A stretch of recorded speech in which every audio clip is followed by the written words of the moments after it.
whatever you wind up doing is exactly what you should be doing. And I have not behaved one single day of my life. Not one day of my life have I behaved, and I am fine. I need your help. I can't tell you what it is. You can never ask me about it later, and we're gonna hurt some people.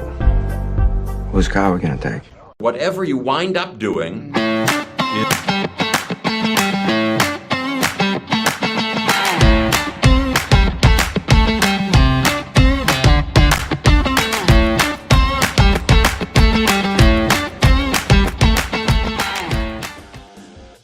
Hello, I am back. Aloha, everybody. Thank you for joining us on the Nikki Medoro Show.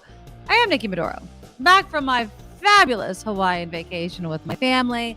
A big thank you to Kim McAllister, who will be joining us shortly for filling in. She's amazing, and I always appreciate her continuing the show in my absence. It was a fabulous vacation.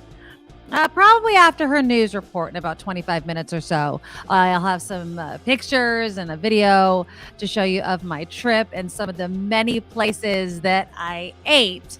So I did a lot of eating in Hawaii, but it was a fabulous trip. I hope that you guys were able to see a couple of the videos that I posted on YouTube and on my social media pages from my trip. Yes, thank you guys for coming back. And I do want to address something while I am at the beginning of the show, and we will be reminding you as it gets closer, the time for all of the crew that are here on a daily live basis. The time of this show is changing in a few weeks, starting in August. The show's going to move to the mornings around 9 o'clock.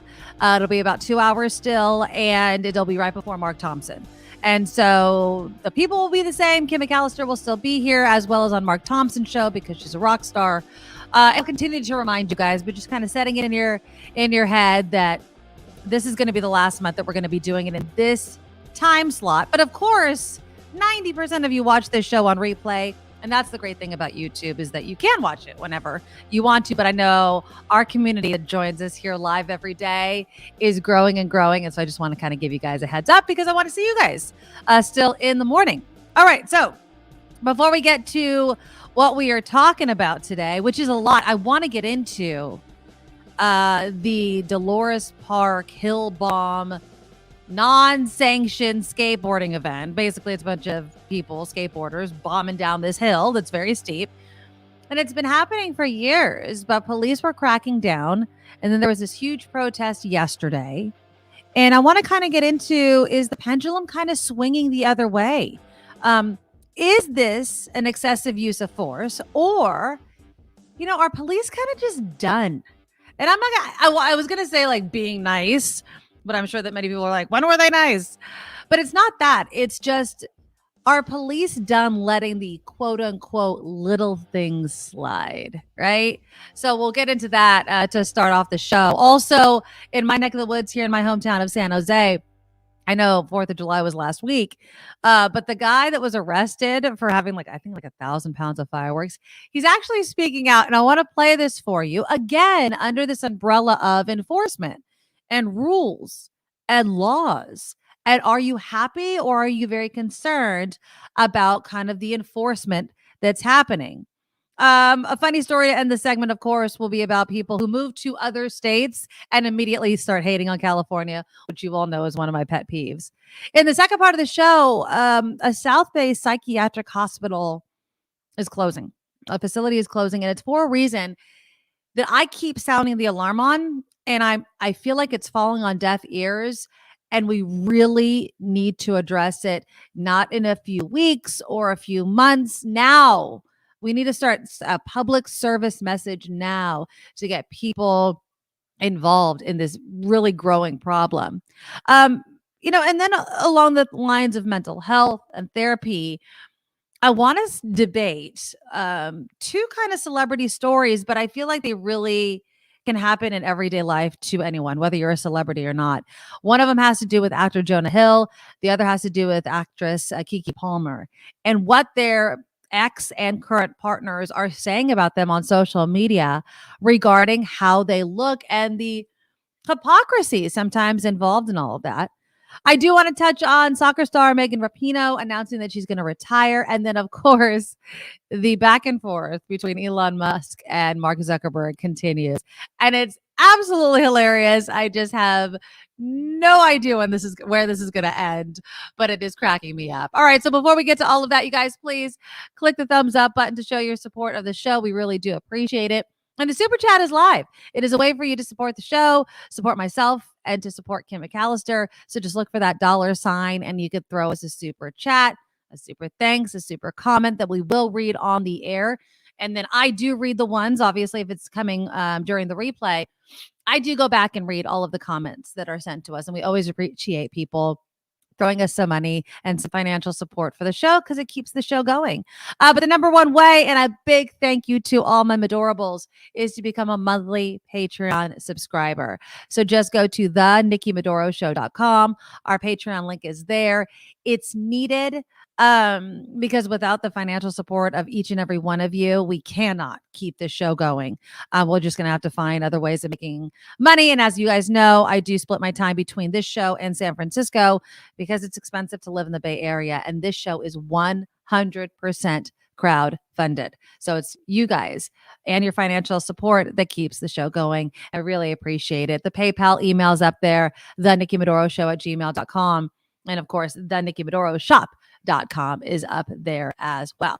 All right, you guys. So yes, let's get into what happened in San Francisco. And if you haven't heard, over the weekend, there was this annual skateboarding event, and it's at Dolores Park. It's near Dolores Park. They bombed down the hill. It's very, very steep.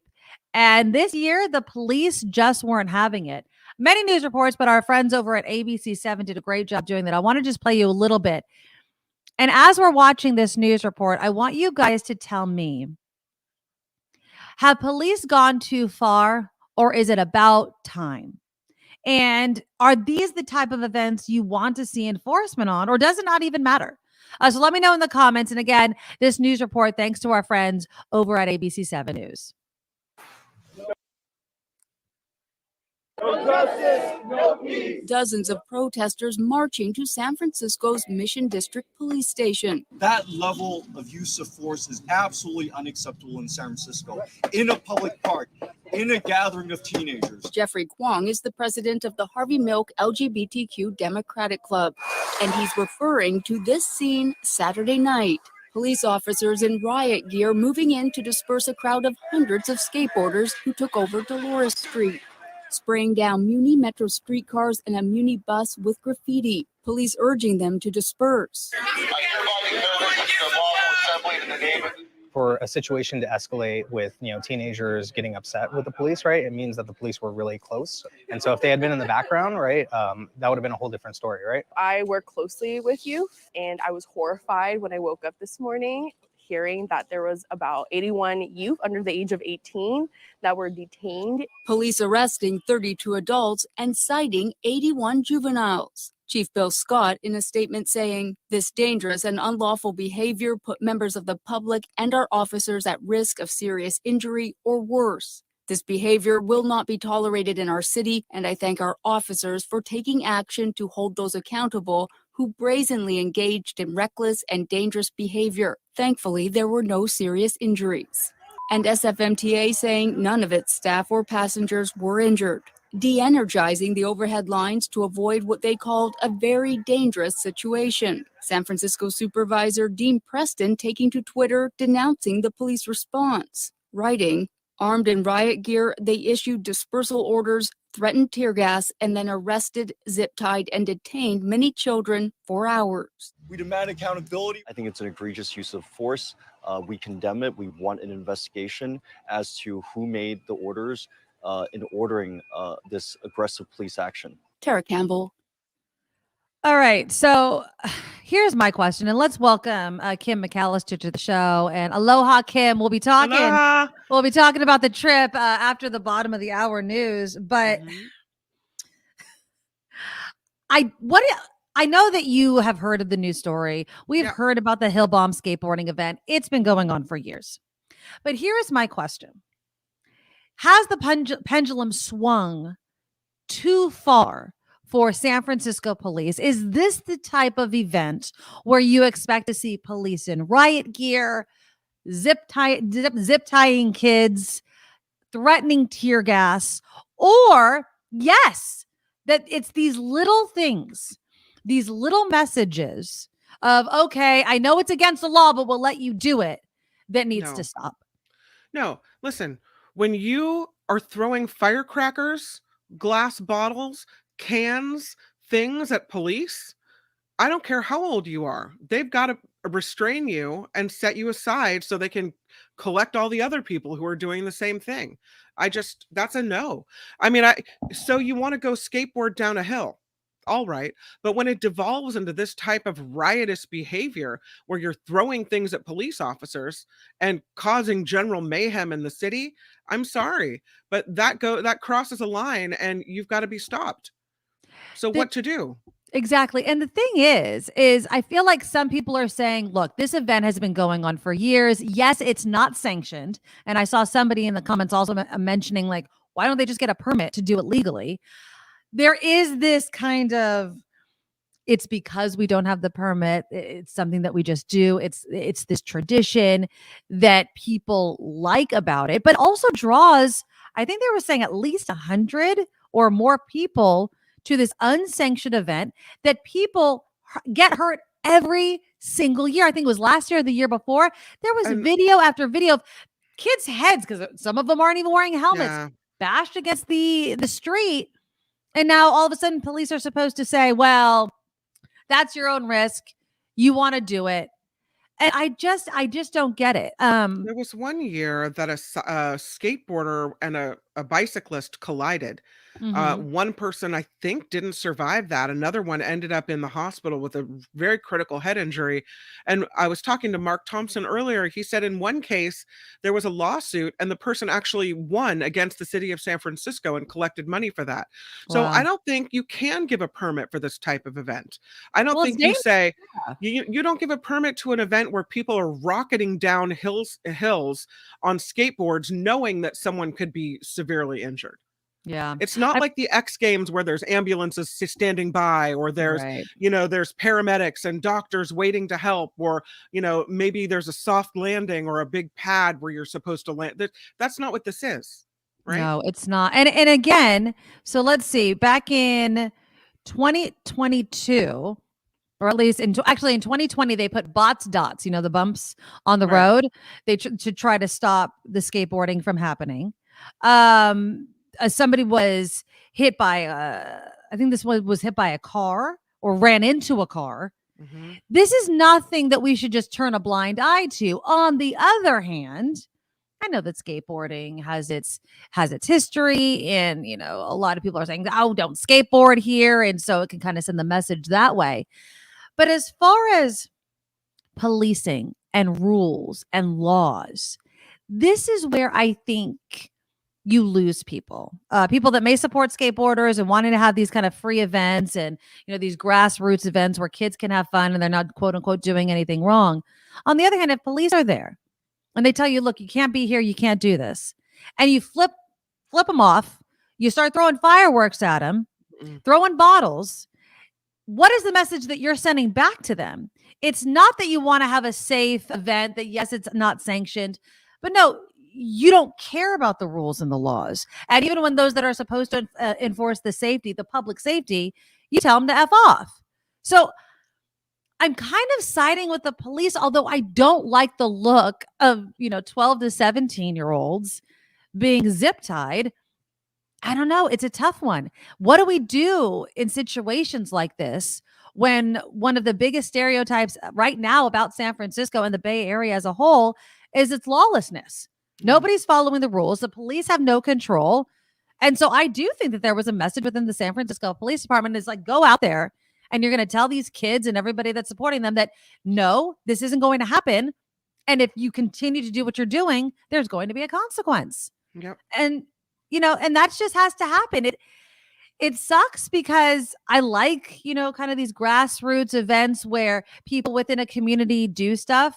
Yeah. But when you are putting, not only you're shutting down a street, but year after year, there have been serious injuries and the police have warned you not to be there, there has to be some sort of compromise. Like, okay, what can we do so we could still have the event that we like to do and yet not be in violation of every single law? If the lawlessness is the point, then I think that you've lost your case then. If it's breaking the law, it being the only reason why you want to participate in an event like this, then you've lost people like me, because then you're just adding to the stereotype that we don't need anymore. We just don't need that anymore in the city of San Francisco. We don't need it in the Bay Area. I was visiting with one of my old friends, and she's conservative and I adore her. And we have very rational. She's one of those conservative friends that I have where you could sit down, you could debate something and it doesn't devolve into yelling and screaming. Sure. And there was a gentleman there that was part of the conversation. And, you know, this idea that you can't go to 7-Eleven at 9:30 at night, right? Because you're going to get mugged or something. And I looked at him like, I never think that. But if you read the newspapers and you see headlines like this, you would think that the police have no control over everything. Now, obviously, there's people probably listening to the sound of my voice that do feel that way and have experienced something like that. But it's not everywhere. There needs to be a respect for law and safety. And then there also has to be kind of the room for kids to have fun. And that balance, I think, is going to come out of whack as police and the headlines continue to show people getting away with not listening and not paying attention. So I don't know what the answer is to something like this. It's a bad look, but I bet you there's a ton of people who are like, good, get them, arrest them. We need to show these kids and these adults that there's rules. Right. That there are things that you have to follow. And as a parent, I would applaud that. If my kid's out there throwing firecrackers and glass bottles, I would be humiliated. I'm like, you got zip tied for a reason. You don't act like this. This is what happens to people. This is your life of crime beginning. This is what happens, right? Yeah. But there were parents screaming at police saying, give me my child back. I want my child. How could you treat my child this way? Well, because little Johnny was chucking things at officers. You don't do that. And obviously, and I'm not going to blame all parents. This is a very broad brush that we're painting with here. But look, if you're going and letting your kid go to an event that has a history of this type of behavior, then can police really just hand you back that child and believe that there's going to be a consequence at home?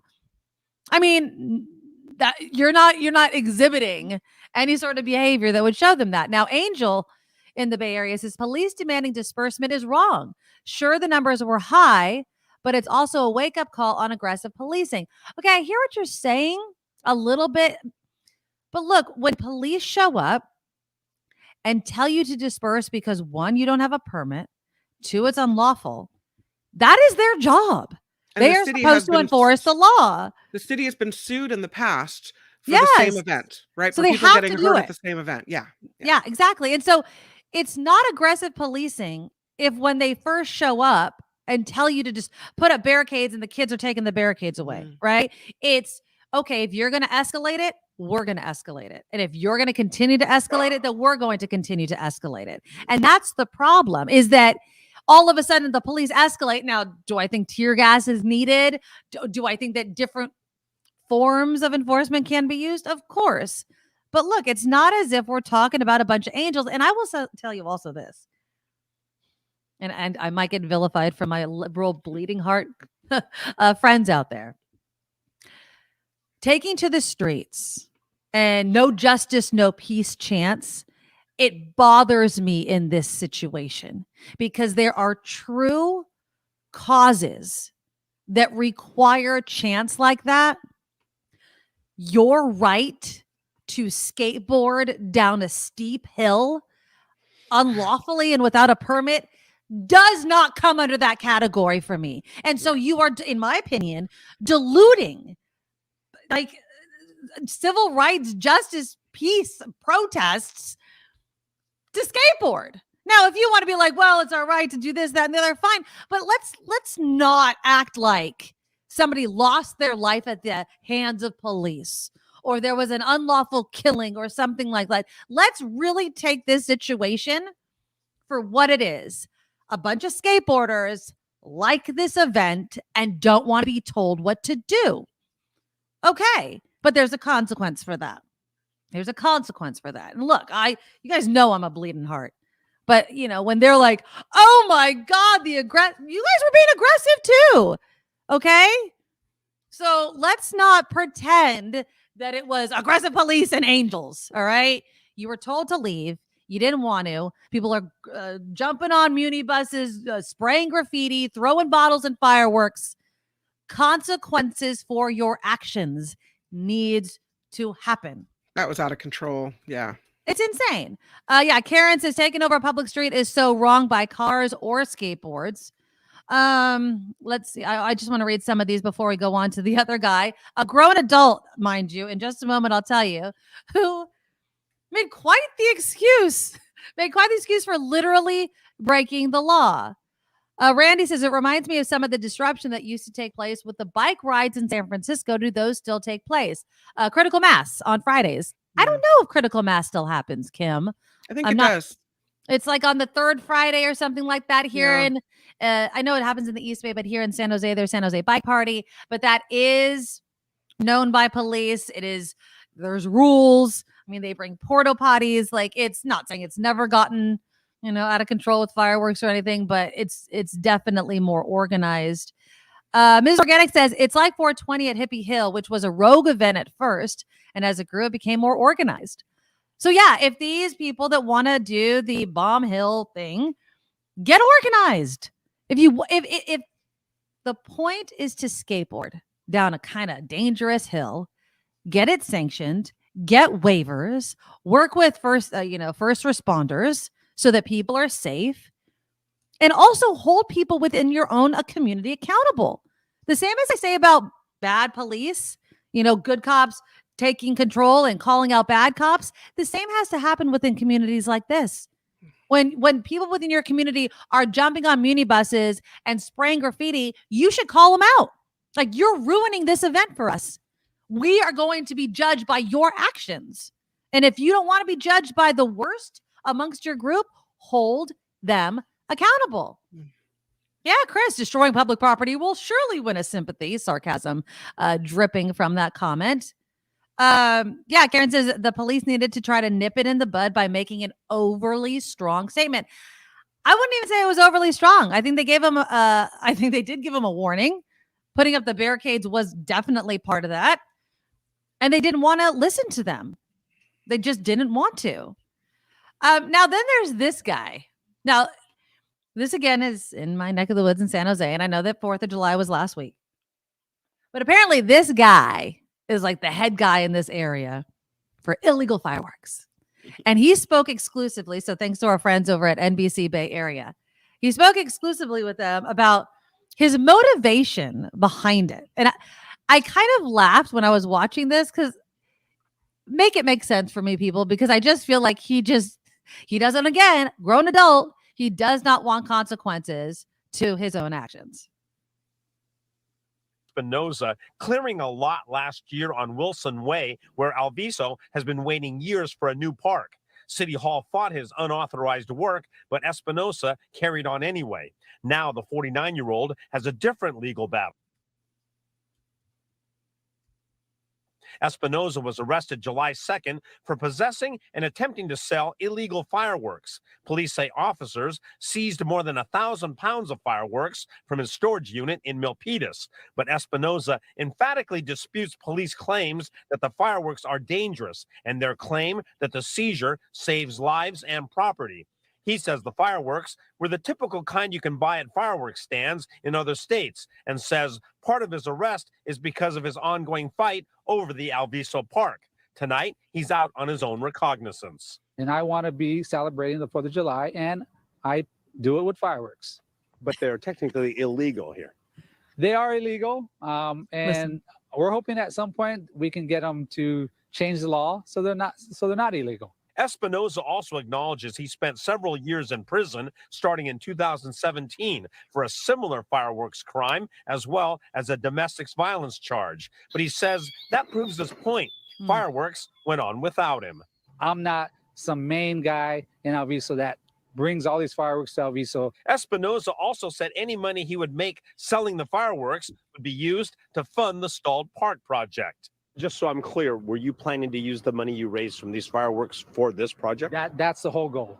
Yes. Espinosa says he's not concerned about losing credibility for his causes with the local community. I think I get more support in the community because of this, because I'm willing to go that extra mile, that extra step. But one prominent Alviso community leader, Richard Santos, scoffs. Everybody in Alviso knows who the kingpin of illegal fireworks was. That was Mark Espinosa. The pros and cons, as well as the legality, will be addressed again in court on August. Yeah, so he's going to court in August. I mean, I just love how he was saying, look, I know it's against the law, but hopefully it'll not be against the law. But it is against the law, sir. He's going down. Today. What he just admitted was, I knowingly broke the law. Gotcha. And the reason why I wanted to bring this up along with the skateboarding event, it's this idea that, yes, I know it's against the law, but I'm going to do it anyway. Right. And if you arrest me or hold me accountable for what I admit I know is wrong, then you're wrong. And that mentality needs to end. You know, it can't be a free-for-all anymore. And I say this knowing that excessive policing happens. But we cannot think that any sort of consequence for your actions is excessive policing. It's stupid. And it makes other instances where there is excessive policing not paid attention to, because then everyone's screaming the same damn thing. You have to follow the law. If you don't like the law, try to change it, right? Call people out, do it in a certain manner. But I don't think bombing down a very steep hill on your skateboard or bringing in illegal fireworks and saying, well, look, everybody else is still shooting them off, why are you arresting me, is really the smartest answer to things like this. So I don't think he's going to win any decisions from a judge with that kind of, I was going to use the money to help build this park that I've been trying to build forever. I don't think that's going to convince anybody. It doesn't matter what you're using the money for. You knowingly broke the law. It's like, well, I just sell drugs, Your Honor, but I swear I feed the children too. It's like, nah, try to find a different way of doing it. Hey, the good news here is he already knows what jail's going to be like. So, well, yeah, and for the exact same freaking crime, which just cracks me up. Yeah, he's been in prison for this before, but he's really hoping that this time there won't be any consequence for his actions. It's stupid and it's dumb, and we really need to kind of get it together, because I could see it continuing and I don't want to say like until people fall in line, police are going to use excessive force. No, but we have to work together as a community. People have to look at themselves in the mirror before they participate in certain activities and say, am I contributing to the problem, or am I trying to be part of the solution? Am I tired of stupid ass headlines about the Bay Area or California as a whole when I am behaving in a way that leads to those friggin' headlines? I had a friend, acquaintance, and she just moved to Idaho. Okay. And because a lot of people move to Idaho, right? And I'm not even kidding. I don't even know if she's been there a month, but she has already posted, "Don't California up my Idaho." And I'm like, wait a minute. Come on, really? You just left. And somebody said that. They're like, well, then stop bringing Californians into Idaho. And she's like, I just mean their ideology or whatever. And this is a pet peeve of mine, because people have been doing whatever they want here in California. Not all of them are Native Americans, right? Because all of us come from somewhere. And it just pisses me off so much. But this is the mentality, right? This is the whole lawlessness, blah, blah, blah talking points that you'll hear on Fox News. And so when people do stupid asinine things and they just add to those headlines, it gets me so upset. It really does. There was this one license plate. Let me show you this picture real quick. There's this one license plate. So apparently this is in Nevada. It's GOBK2CA. Go back to California. Basically, it was recalled by the Nevada Department of Motor Vehicles after it received a complaint. The vehicle owner is appealing the recall, has a hearing on Wednesday. The DMV spokesman says in this case, the defamed group is Californians. Yeah. He added that the department regularly turns down license plates that share the same message. and I'm going to just use this overly used word, it's like another cult, right? It's this talking point that just everybody that leaves California uses. If you're happy in Idaho, be happy in Idaho. But guess what? You're not going to be able to stop other people that don't see this world the same way you do from moving into your state. You're just not going to be able to do it. It's just not going to happen. So accept it, stop crying about it, and move on. And vote, right? I mean, if you want your state to stay a certain way, vote. You know, get community groups together and lobby for certain things.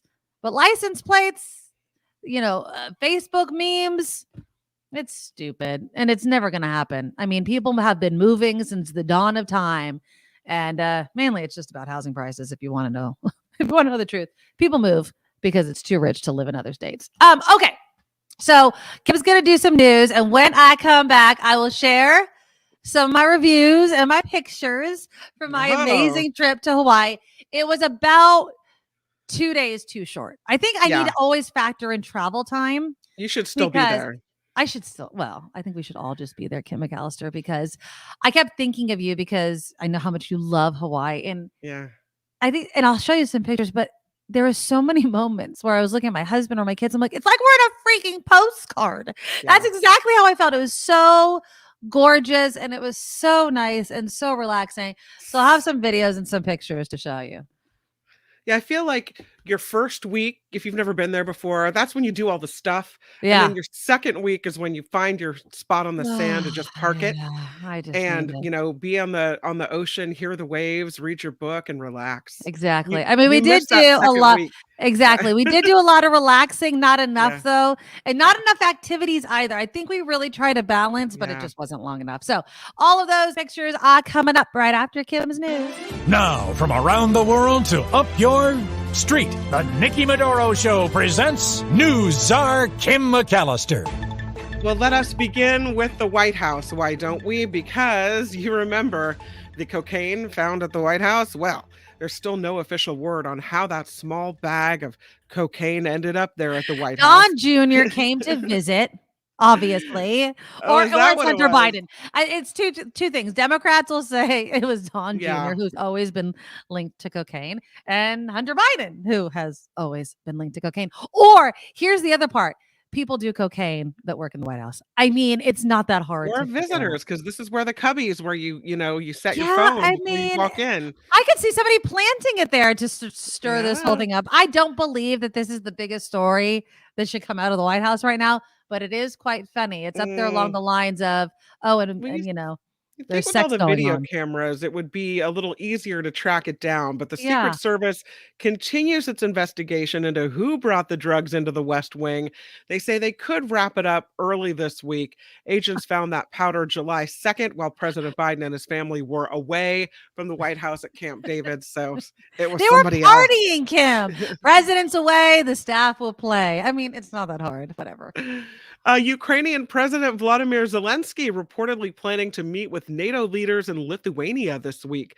Bloomberg reporting Zelensky will attend the NATO summit Wednesday as his country seeks to join the alliance. President Biden recently made clear he thinks Russia's war on Ukraine has to end before Ukraine would be allowed or considered to join NATO. Meanwhile, speaking of NATO, the United States is backing Sweden's membership into NATO.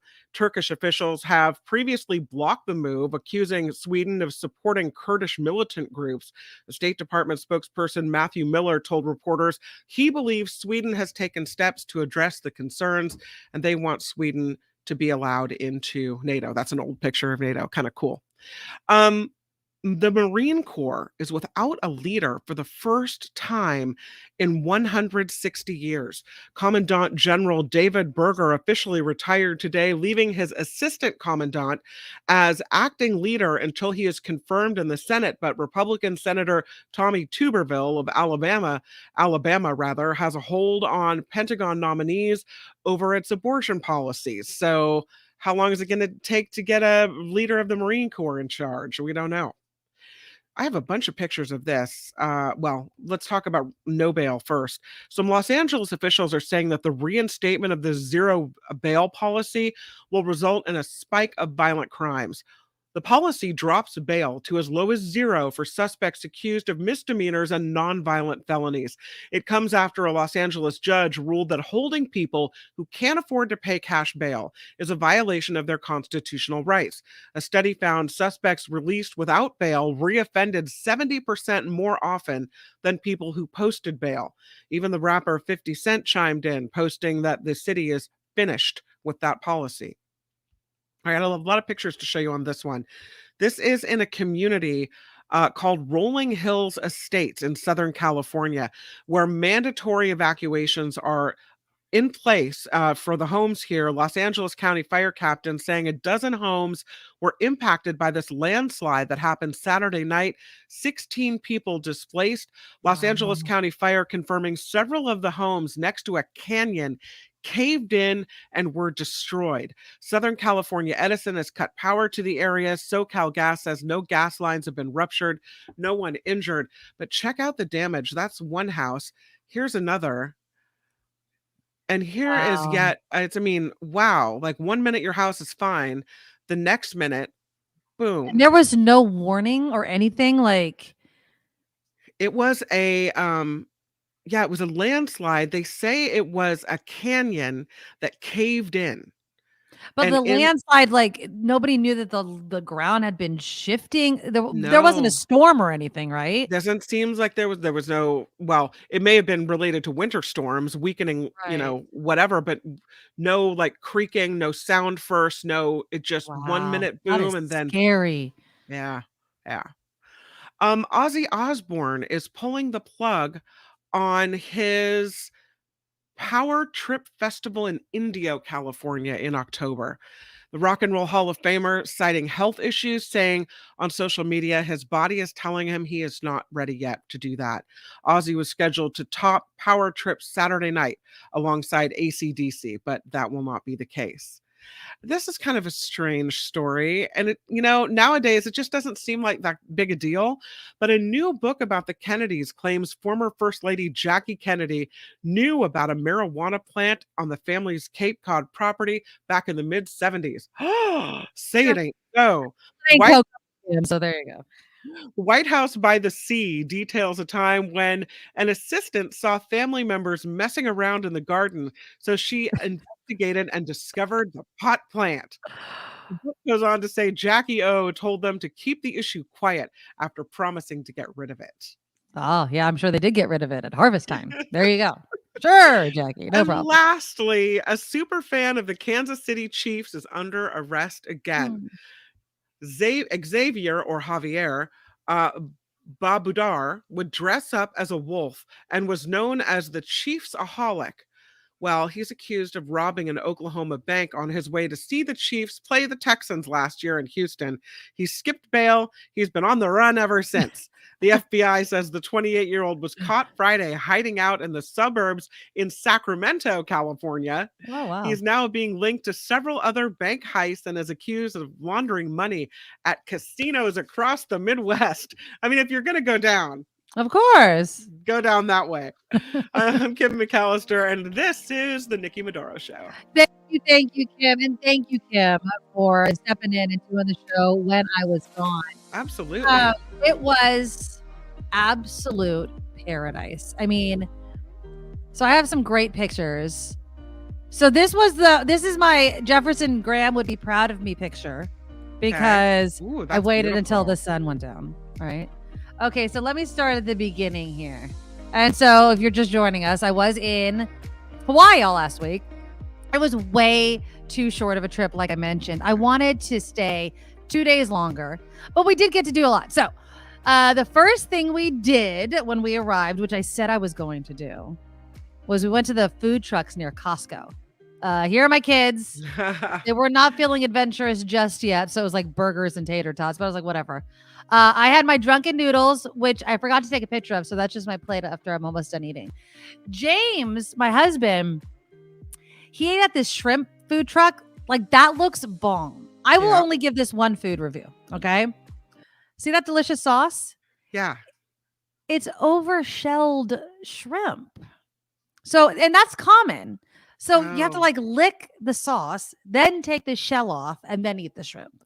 which is Oh, that's kind of a pain weird. in the ass. Yeah, no. But the shell, like it adds, like a depth of flavor, and I get it. But he I love my husband. I love you, honey.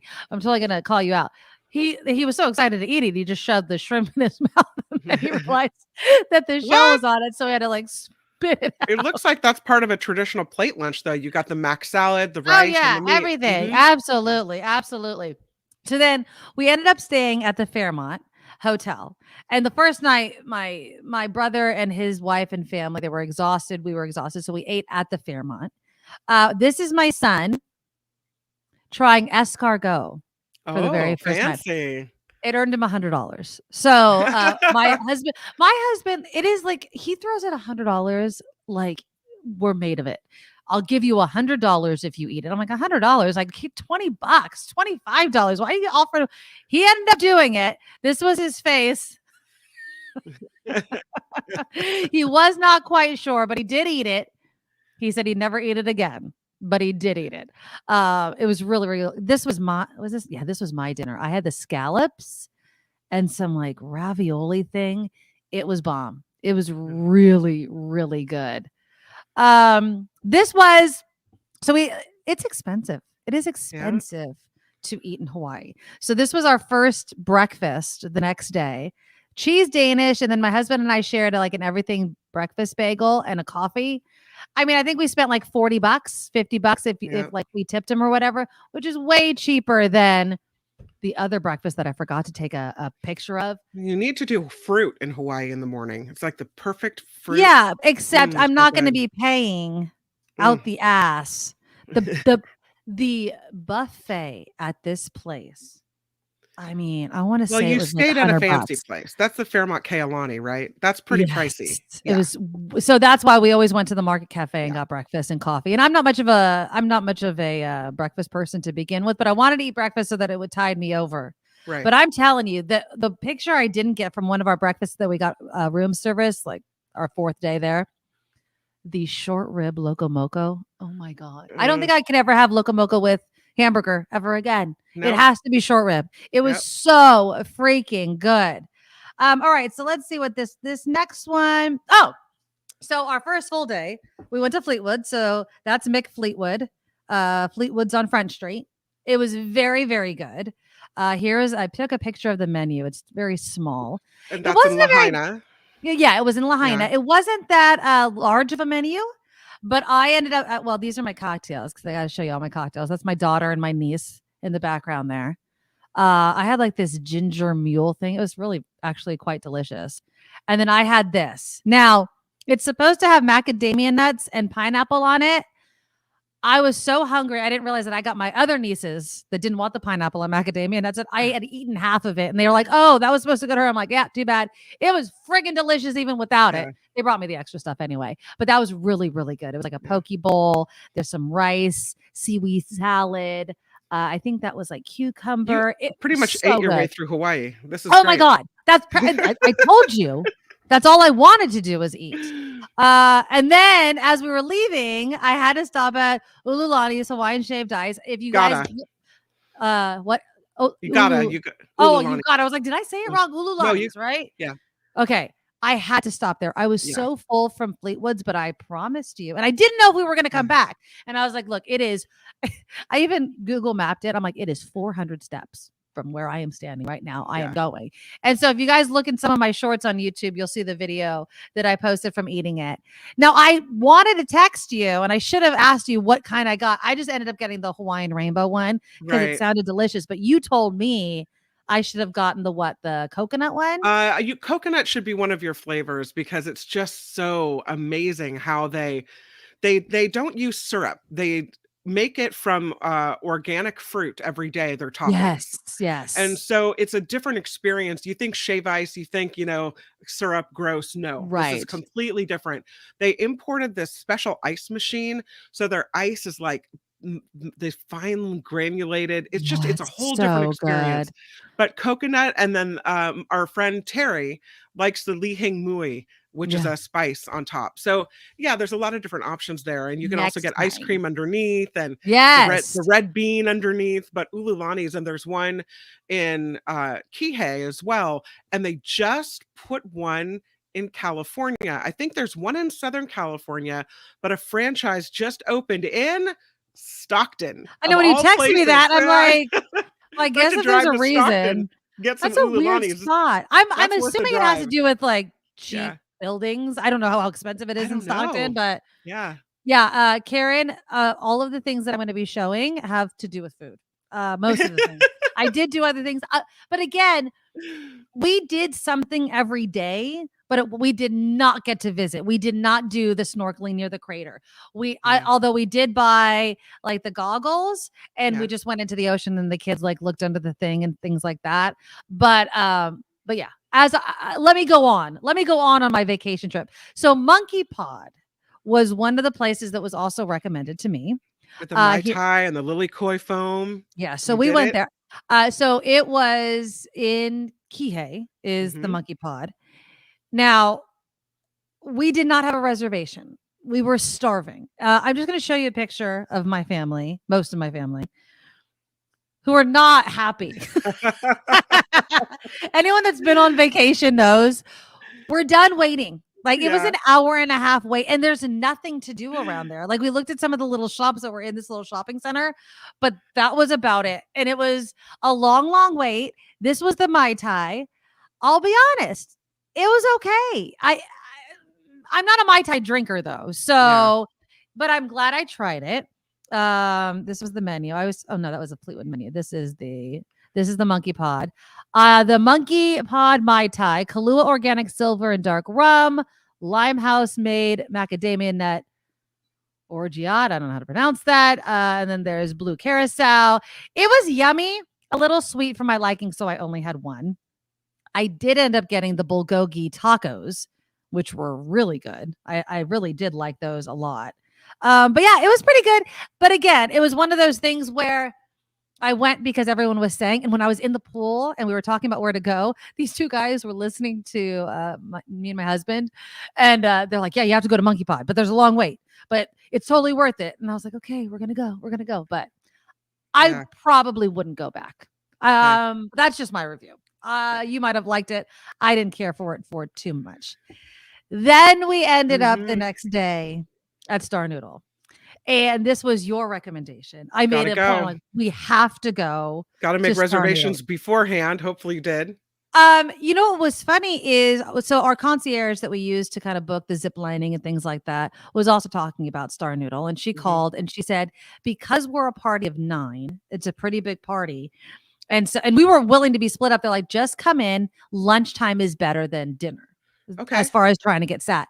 We showed up. I'm telling you, we waited 20 minutes. It's not a big place. So it surprised me that we were able to get in, but it wasn't a big place. They were able to seat us very quickly. Do you mind if I share this story? Or no, go ahead, please. Okay. Yeah. So Kim recommended this place. This is one of her favorite places. I made a point of going there. And Kim had said, when you go, make sure you say hi to Kelly for me. And I'm assuming this is someone you know from all your visits to Hawaii. Yeah. Correct? Yeah. And then we became Facebook friends. She used to bring poi out to my kids when we were little. They were little, and we'd go there. She'd say, "Oh, we, you have to have your kids eat this poi. It makes them big and healthy." And my kids loved the poi, ate it up. And she was always so kind every time we went there. And we ended up becoming kind of Facebook friends after that. Right. And I would send people in, and every time I sent someone in, she'd give them like a free dessert or whatever. So it's good. Which I didn't know. I didn't go for the free dessert. I went for the food. And so when I got there, I was really excited to meet her because any friend of Kim's is obviously a friend of mine. Right. And so I wanted to, and the woman sitting us at our table, and I was like, oh, is Kelly working? And she just like, her eyes just got really big. And she's like, oh, you didn't hear. And I don't know Kelly. I've never met Kelly. Yeah. And I was like, oh no, I'm like, I don't really know her. My friend sent me to say hi. And unfortunately, she says Kelly had passed away a couple of months ago. And sad. I mean, it's definitely sad. And I'll tell you, Kim, it's one of those moments where both of us didn't know what to say to one another. Like she's sitting me at a table. Everyone's like sitting down. I was anticipating it being this. hi, my friend Kim, Oh, coming to so see sorry. it. Oh, no. Yeah. It was, but she told me, she's like, she passed away peacefully in her sleep a couple months ago. Obviously a surprise because she doesn't seem like she was that old. No. She just turned 60. So yeah. So she was like, it was a very big surprise. She's apologizing to me. I'm apologizing to her, but very nice, you know, awkward yet humbling experience, right? Yeah. And she's like, just really enjoy the food. And we did. I will tell you, although the restaurants wait, this was hands down one of my favorites. I, of course, started with the cocktail. This was while we were waiting to be sat. This was one of the shrimp dumplings that I was late getting a picture of. Mind you, 9 people, family style. I was lucky to get all the pictures I got without it disappearing. This was delicious. Oh my God, it was so good. This again, low because everyone started eating it. This was the miso ramen soup that we got. That was really, really good. This was the smashed cucumber salad. I am a huge spicy cucumber salad eater, and this was really, really good. These were the ribs, the adobo ribs. We ordered way too many. We couldn't even finish. We ordered way too many.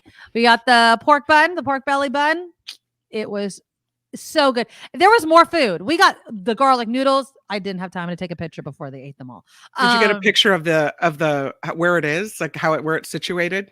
Oh God, yes. When did I upload the picture? I have so many pictures in here. I do. I will find more. So it's right on the ocean. Yeah, so pretty. We were sitting there and our dumbasses went out there with our cocktails and they're like, you have to come back. You can't have glass out here. But yes, we took a lot of pictures out there, the kids waiting. Beautiful place to wait for your seat. Let me just tell you, it was absolutely gorgeous. And again, great recommendation because it was absolutely delicious. So we did that. After Star Noodle, we kind of walked around and then we just went to the beach at our hotel after that. Then it was the 4th of July. See that boat back there? That was the boat we took out to see the fireworks. And we just so happened so this was out Kanapali Beach. And those are my kids. And I think my brother's in there somewhere.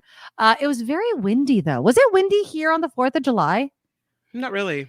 Oh, it was so windy in Kanapali, which was fine, except it was so windy. It was like smacking you with the sand when you were sitting there. So not the best beach day, but we always were in the ocean. We did. And then we hopped on the boat. And here's my son sitting at the front of the boat. He did not last long before he got a bit seasick. Oh, no. So it's kind of genius, these boats. I'm going to tell you. They say open bar, all you can eat. But on a rocky day at sea, you don't want to drink a lot. And you're really... The food was bomb, though. They had shrimp, rice, chicken. It was really good. I didn't eat a lot. I didn't feel seasick, but I was kind of wavering a little bit there. But it was gorgeous. Yeah. I am telling you, being on a boat in Hawaii is the only way to go. Hold on, that goes to something else. But yeah, this was my Jefferson Graham. Keep taking pictures and make sure you wait till the sun goes down. Sure. Because of the colors in the sky. And it was absolutely... it was so beautiful. Pictures do it zero justice, but it was great. And then the next day after the 4th of July, we went zip lining.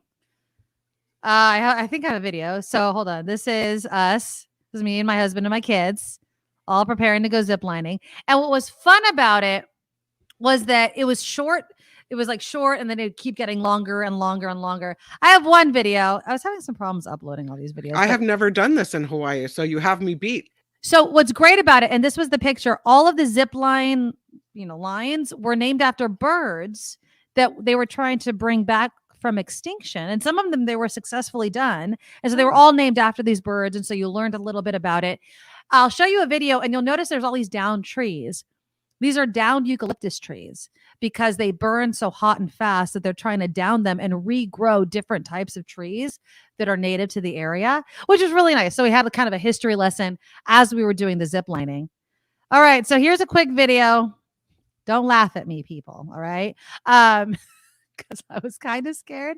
It wasn't too bad, but here we go. Okay. So this one. Okay. I'm going. Don't forget to look down. Okay, I will. Woo!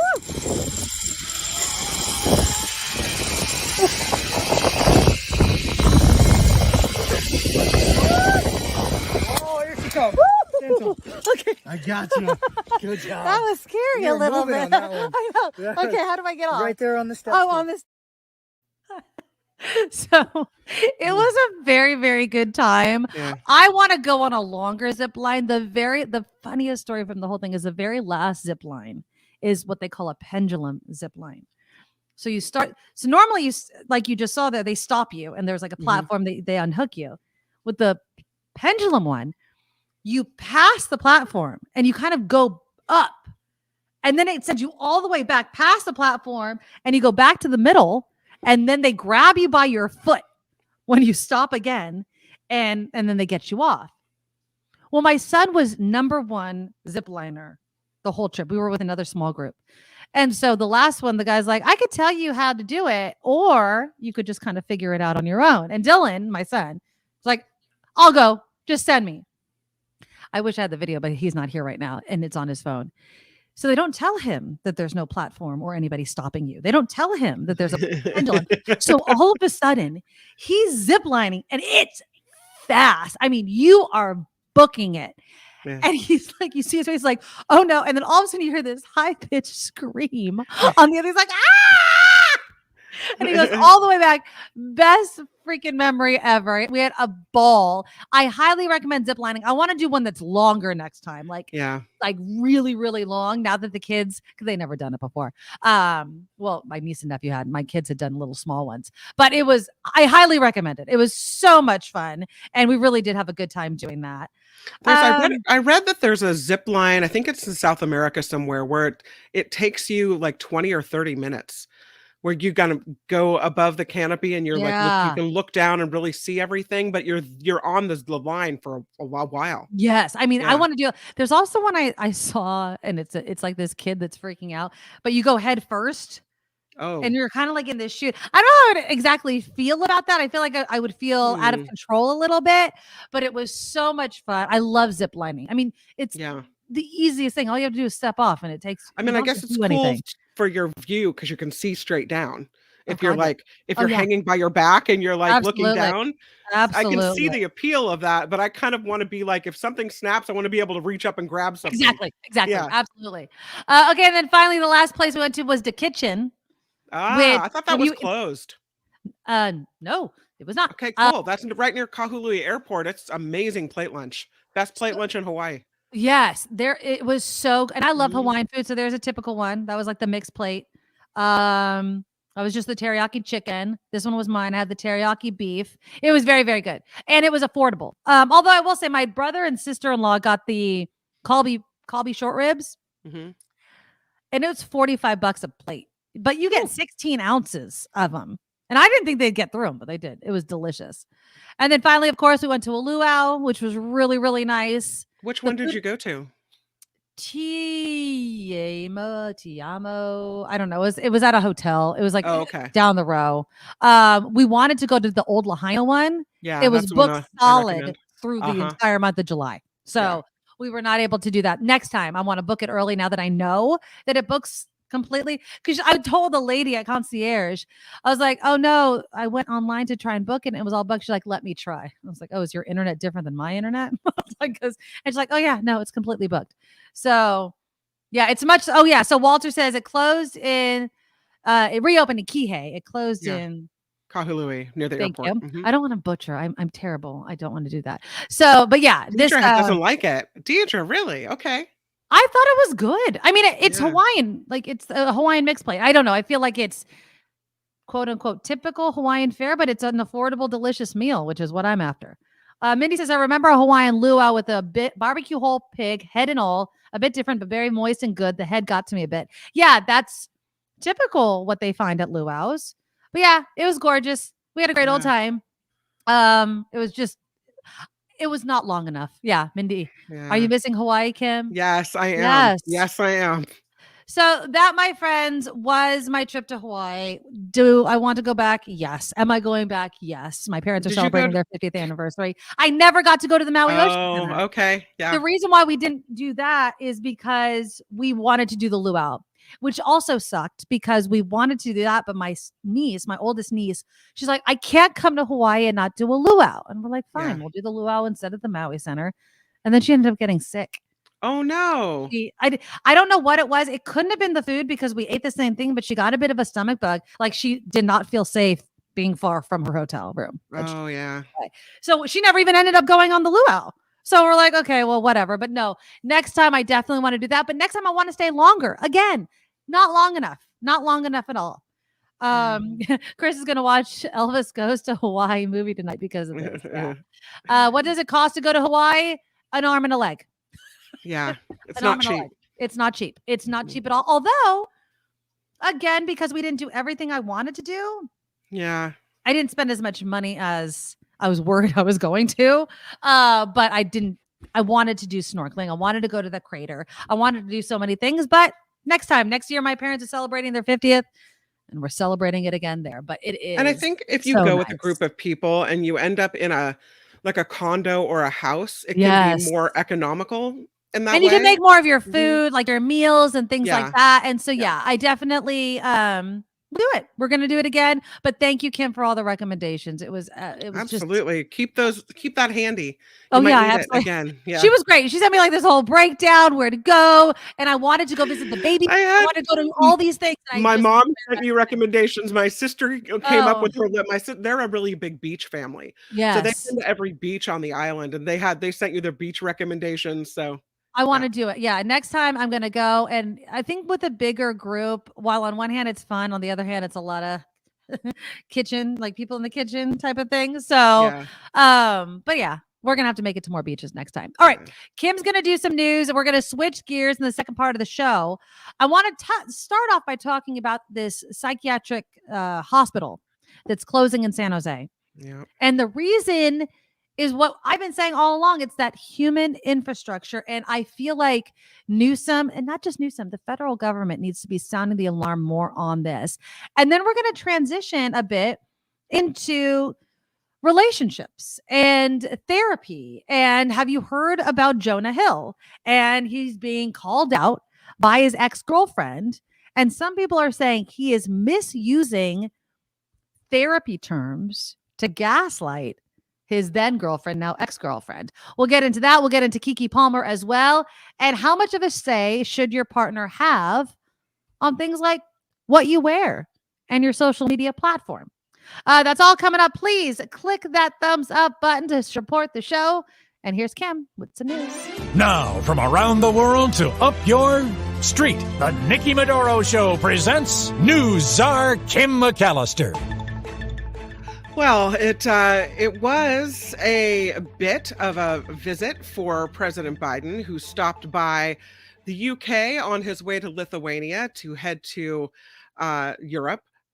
Take a look at this, though. Here he is in the UK for a little bit of a visit during this trip. The first leg of his 5-day European trip. President meeting with the British Prime Minister this morning. Later today, he met with King Charles at Windsor Castle. Then off to Lithuania to hold talks with NATO leaders in a show of support for Ukraine, though he's made his belief clear now that it's not the time to bring in Ukraine into the NATO alliance.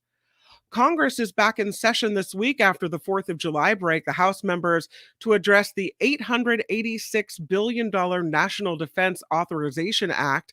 In the Senate, Democrats on the Judiciary Committee want to work on establishing ethics standards for Supreme Court justices. The Senate Armed Services Committee will also hold nominations hearings for 2 delayed appointments to the Joint Chiefs of Staff. Police in Cleveland are still looking for the suspect who opened fire on a group of people early on Sunday, wounding 9. 7 men and 2 women shot about 2:30 in the morning in the city's warehouse district, one of them seriously wounded. Investigators still aren't sure what led up to that shooting. There's a Marine here in California now in custody after a 14-year-old girl reported missing a month ago was found in a barracks at Camp Pendleton. Authorities say the missing girl with learning disabilities was found on June 28th. In a TikTok video, the girl's aunt says she was sold to a Marine for sex and that she had been sexually assaulted. So far, 1 Marine is in custody in connection with her disappearance. Sad. There's severe weather bearing down on areas throughout the United States. More than 30 million Americans are under some kind of heat alert. Excessive temperatures likely in parts of Southern California, Arizona, and Nevada through the week. Meantime, severe storms started sweeping the Northeast on Sunday, affecting hundreds of flights at key travel hubs yet again. There is, and this one affects you, Nikki, another performer smacked by an object thrown on stage.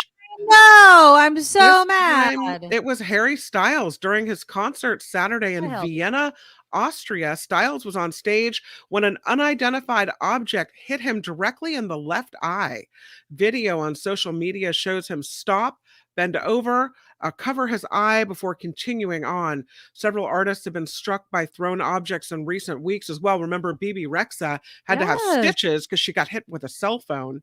Did you hear what Adele said? She's like, I effing dare you. I will kill you. But I don't understand why you would pay all of this money to see, your favorite singer or artist and then throw something at them.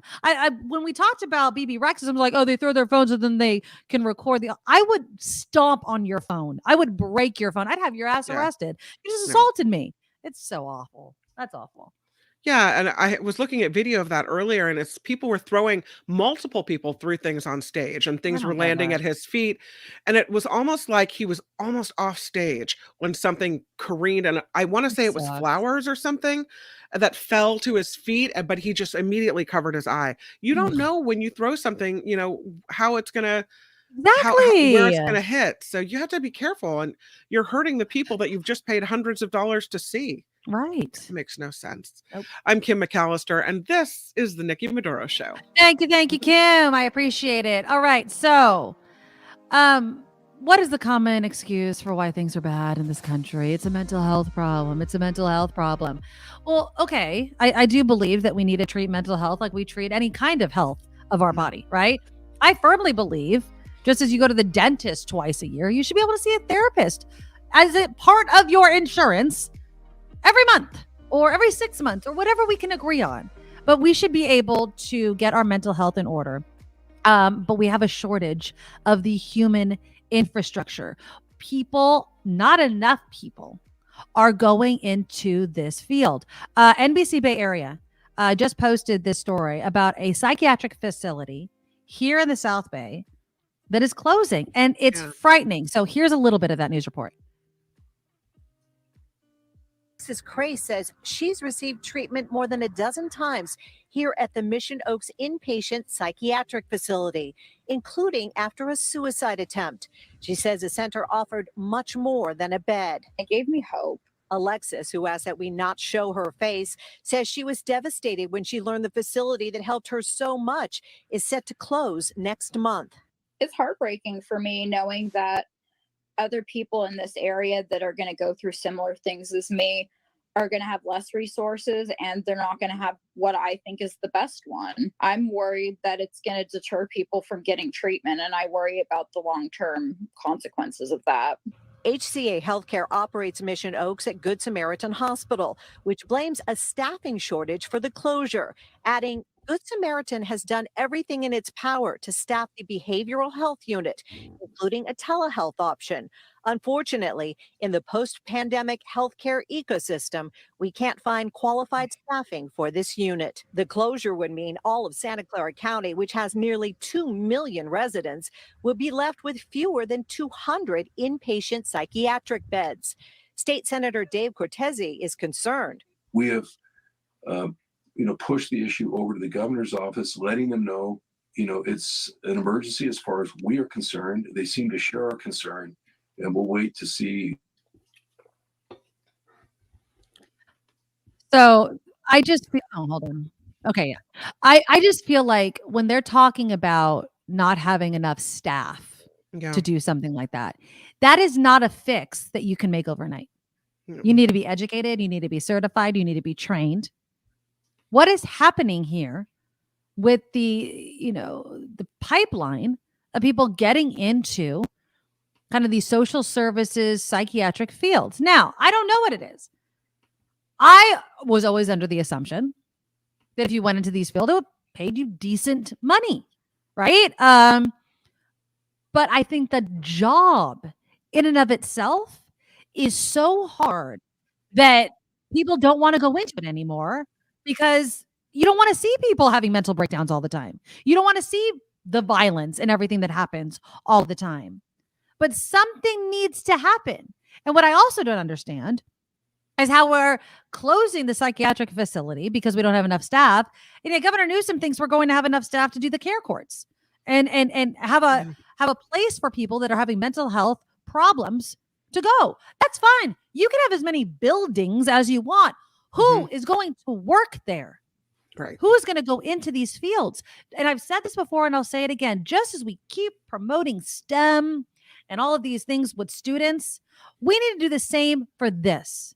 We need to start promoting people going into these social services, psychiatric fields, because if not, I mean, it's just going to add to the mental health crisis that we're going through and we've been going through for years. Absolutely. Karen says we have a lot of people who are in need of being in a psych unit. That's just the short term. You could see the long-term consequences of needing this. And she says, you must consider it's a dangerous profession as well. Violent outbreaks are common. Exactly. I don't know how many people want to go into that. There's a mental hospital in Napa, and there have been multiple reports of people being injured there by violent inmates or, residents that have been court mandated that they have to stay there. So it's, I don't know what you do. And imagine having a job, even just being a therapist, not for the serious mentally ill that require, being in an inpatient facility, but just hearing people's problems every day. Yeah. It's not a moment where we talk about serious stuff and we talk about problems, but then we talk about something lighthearted or whatever. Balance. We balance it out. But when you're 8 hours a day and then probably longer because you have to type up patient reports, you're hearing the worst of the worst. Here's the horrible things that happened to me when I was a kid. Here's the horrible things that happened to me, when I was in a college and got attacked or all these. It's like you're hearing this. It's a drag you down kind of profession. And the people that do it are amazing and wonderful and caring. But I don't know how long you can put yourself in a situation to do that before you burn out of it. Just because for your own mental health, you need to take a break. Well, yeah. I mean, you hear about it, anecdotally all the time, the therapist who needs a therapist. You can't be your own therapist, right? No. You need somebody else to bounce things off of. But again, what she said, 2 million people, we only have 200 inpatient beds. That is not enough. And so then what happens? You can't use prisons and jails for this. That's what we don't want. You were doing the story earlier about zero bail, right? No cash bail. Because how can we keep people if they can't afford the bail? There's going to be a huge consequence if you let people out and they could just say they can't afford bail, and then there's no consequence for that. You have mentally ill people and you throw them in jail for the set amount of time and then you put them on the streets again. The problem has not been solved. They have not gotten the help that they need. And I don't know what we're going to do. Then you think to yourself, okay, well, so if you only have 200 beds in the South Bay for people that need help, and you have a population that warrants more beds than that, right? So how bad does it have to be in order for you to qualify to get one of those beds? Right. Who are the people that are being turned away? That's a good point. And how are they going to get help? Where do they go? And it probably would be easier to help address somebody who's not at the worst point yet, right? But you don't take that person because the worst point person needs the bed. Sometimes, and I would say most of the time, people don't want help. And it isn't until they become a danger to themselves or others that they get forced to get help, and then their lives can turn and change and become better. So these facilities and these beds are very important. Or also including something like therapy in everyone's basic health insurance. I mean, I feel like if people were able to get, early intervention, early coping skills, those sorts of things. And I'm not saying everything. I mean, I know there are some things that are obviously, something to do with your brain and obviously, manic depression, whatever. I understand that not everybody fits under this, but other people just need some early help. someone to talk to, learning some skills, all these sorts of things that they're not getting because it's technically not under your medical care. Why not? Your brain, your mental health, it impacts everything. Not that there's enough therapists or psychologists to do such a thing, but how interesting would it be to have therapy mandated, like one session a year at least, Yes. at the same time as your medical checkup? Right. So you had a mental checkup and a physical checkup at the same time. You know, again, we're short staffed, right? So we don't have the people to do that. But I wonder how many people aren't getting help that would get help, that would, you know, I don't know, Absolutely. find it beneficial. I'm frozen. I'm going and I'm coming it's back. okay. Go. I have, we have people in our family that have mental health issues, and they've been dealing with them their whole entire life. And, and it's a tough road, especially when you don't get the right help early enough. The problem I see, and in what a lot of you are saying, first, Eric, you're absolutely right. Eric says there's an incredible stigma associated with therapy, especially amongst us older folks. There can be. I think this younger generation, again, I always say they're going to save us all, because the younger generation, our children's age and a little bit older, they talk about mental health. They talk about therapy. They talk about all those things, which is great. But again, you could talk about it till you're blue in the face, but if there is no place for you to go that you can afford, which is Square's point, our own medical system made mentally ill treatment too expensive in a hospital environment, no limit of beds, just money. Karen says the investment for more prisons and psych hospitals needs to be made. We'll either pay it for upfront or in the back end through crime and homelessness. Absolutely correct. It seems like we always want to be reactive to the problems that we have. And we really need to be proactive when we're talking about something that's as big of a problem and as complicated of a problem to solve as mental health. And that's what pisses me off about these Republicans. Every time there's a mass shooting saying, we don't have a gun problem, we have a mental health problem. Yeah. Okay. It's going to be really hard to solve the mental health problem. So why don't we make it harder for people to get guns until we address the mental health problem?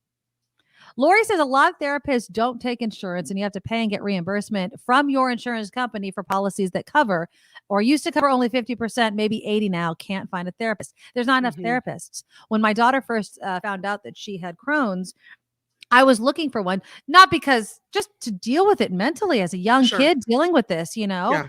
I would not say that is like the most pressing issue, but as a mom, I wanted to look after my kid. And the only thing that we could find was like telehealth, which my daughter didn't even want.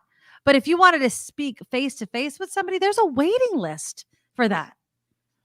Wes says, my husband has severe mental health problems, depression, anxiety, PTSD from the Iraq War, and we are battling with all the time. He has cycles, good and bad. Yeah. Oh, thank you for sharing that, Wes. And it has to be so hard to watch someone that you love struggle and there's nowhere to take them. They're like, okay, there's this person, you have to wait for that. When you're having a mental break, you're having a mental break. Yeah. And you need help. Pearl One says, mention something to your doctor and you may be ignored. And not just people who need to be impatient. There are a lot of people functioning in society, but are suffering internally. Absolutely. And Lori makes a great point. Get support groups. I'll tell you, with my daughter's Crohn's, I joined a Facebook group for parents, and it's been a lifesaver for good and bad, the wins and the losses, and feeling like you're not alone in it. But it's not enough for some people, and you need professional help, and we need that human infrastructure. Okay. I'm going to switch gears slightly, and bring up Jonah Hill. And then after that, KeKe Palmer. I'm going to start with Jonah Hill because Jonah Hill's being called out by his ex. His ex is Sarah Brady. Now, she's a professional surfer. And for some reason or another, she's chosen right now to share some text between Jonah Hill, who's an actor. You guys should know him. He's famous. And her. So this is one of the texts that Jonah Hill wrote to her. And he's being called out because he's using terms like boundaries, because he's been very forthcoming. There's a Netflix special about him going through therapy. And so they even went to therapy as a couple when they were together. This is what Jonah Hill texted. He said, plain and simple, if you need surfing with men, boundaryless, inappropriate friendships with men, to model, to post pictures of yourself in a bathing suit, to post sexual pictures, friendships with women who are in unstable places and from your wild recent past, beyond getting lunch or coffee or something respectful, I'm not the right partner for you. If these things bring you a place of happiness, I support it and there will be no hard feelings. These are my boundaries for romantic partnership. My boundaries with you are based on the ways these actions have hurt our trust. And then she goes in and she's like, respect however you want to live your life. You only get one. And so she says, I removed 3, not the video. It was my best surfing video. Would you feel better if the cover frame was different? He's like, yes, one that's not of your ass and a thong. And she says, not a thong, but okay. And he says, and as far as other pictures, you in a bathing suit, surfing or not, he does not want her showing off pictures of her in a bathing suit. And then, and it goes on and on and on about how he keeps using that this goes against my own boundaries. Well, he's being called out for this. He's saying that a lot of people are saying you're misusing the term of boundaries. And I'm going to play you this video. Let me share my screen. Hopefully I can get it big, but I don't know if I will be able to. You could just listen to it if I can't. And it's a therapist that's big on social media, that's often, followed or what have you, reacting to Jonah Hill's kind of texts and requests for boundaries. And I thought it was so enlightening. So here you go. Jonah Hill was using therapy speak to control his girlfriend, Sarah, his now ex-girlfriend. And it's important that we go over this misuse of therapy language, which is kind of a thing these days, and how it can be super problematic as it masks controlling behavior under a commonly accepted positive concept, in this case, boundaries, making it harder for the person on the receiving end, Sarah, to challenge it. Okay, so Jonah is basically telling his professional surfer girlfriend, I am not going to be with you if you surf with men, have boundaryless friendships with men, model, post pictures in a bathing suit, or post suggestive pictures, and are friends with women who are in unstable places. He goes on to say that these are my boundaries for a romantic relationship. Jonah's use of the term boundaries in this message is a misuse of the concept. A boundary is a healthy limit a person sets for themselves to protect their well-being and integrity. It is a rule or guideline that one creates to identify reasonable, safe, and permissible ways for others to behave towards them and how they'll respond when someone passes those limits. However, in the message Jonah sent to Sarah, he is not setting boundaries that protect his emotional well-being. Instead, he is dictating what behaviors and friendships Sarah is permitted to have. He's essentially instructing Sarah on who she can be friends with, what she can do professionally, and how she can show up online. This is not an example of healthy boundary setting. Instead, it reflects an attempt at control. It demonstrates a lack of respect for Sarah's autonomy and individuality. Jonah's message is more about restricting Sarah's behavior to suit his comfort levels and insecurities, rather than expressing his feelings or needs in a healthy manner. A healthier and less manipulative approach might be for Jonah to express how Sarah's actions make him feel without using ultimatums about what she should or should not do. Side note, I bet he loved how hot Sarah looked in her posts before they got together. So this is a bunch of bullshit. And that's so true. That is so true. I mean, he knew who she was, what she did for a living. The picture she posted, I highly doubt she just started posting pictures in a bikini. She's a freaking surfer.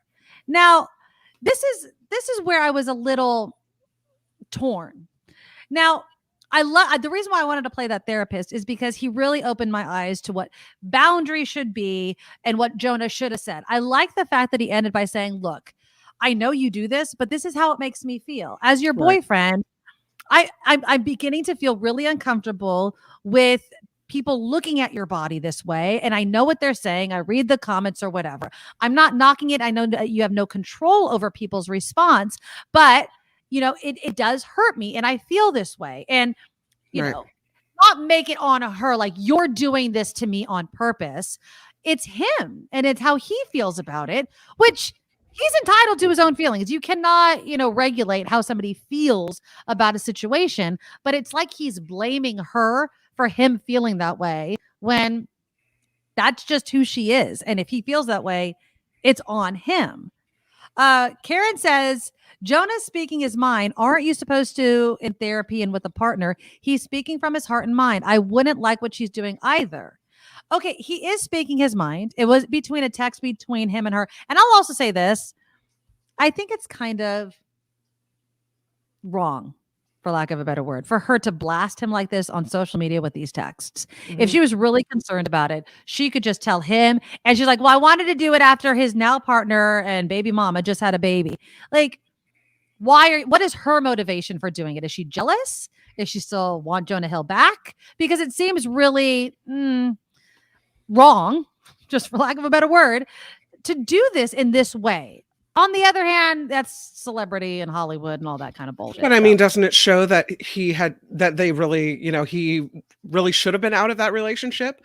If you can't trust the person after you break up to even, be respectful even then. Yeah. I don't know. Well, but on the other hand, I don't think if I was her, I would tolerate anyone telling me what I could and couldn't do. That's not part of a healthy relationship either. well, exactly. I mean, you don't give me a list of rules to limit my freedom. That's not how we roll. Either we mesh as people who agree with, this is where our lines are drawn, or we don't. And if that's not it, then move on. That's it. Exactly. If you don't like the fact that I'm a surfer and the people that I'm going to post pictures in bikini and you just don't like it and you don't want to be with somebody like that, that's fine. That's why you broke up. It's not because I continued to be myself and now I should have changed myself to continue having this relationship with you. No. So on that note, I have to bring in KeKe Palmer. Have you been following the KeKe Palmer fiasco? You know I don't who even KeKe know Palmer who she is. No. You ever seen the movie Nope? You No. know who KeKe Palmer is. I have to Nope look is the up a only thing that's picture. at the top of my head right now, but she's been in a ton of other stuff. So KeKe Palmer, she's an actress. She just had a baby 4 months ago, almost 5 months ago. And anyways, she is where is she? She's at an Usher concert or something like that. Okay. I'm going to show you this. And you tell me if her baby daddy should be mad. Now, I'm only going to play you a little bit because there's music in it and I'm sure I'm going to get tagged, but whatever. I think you'll get the point. Here we go. So she's in the... I'm saying it wrong. There's Usher. Now, she just had a baby 5 months ago. She looks amazing. Wearing a black sheer bodysuit, well, like leotard, and then a sheer long sleeve thing over it.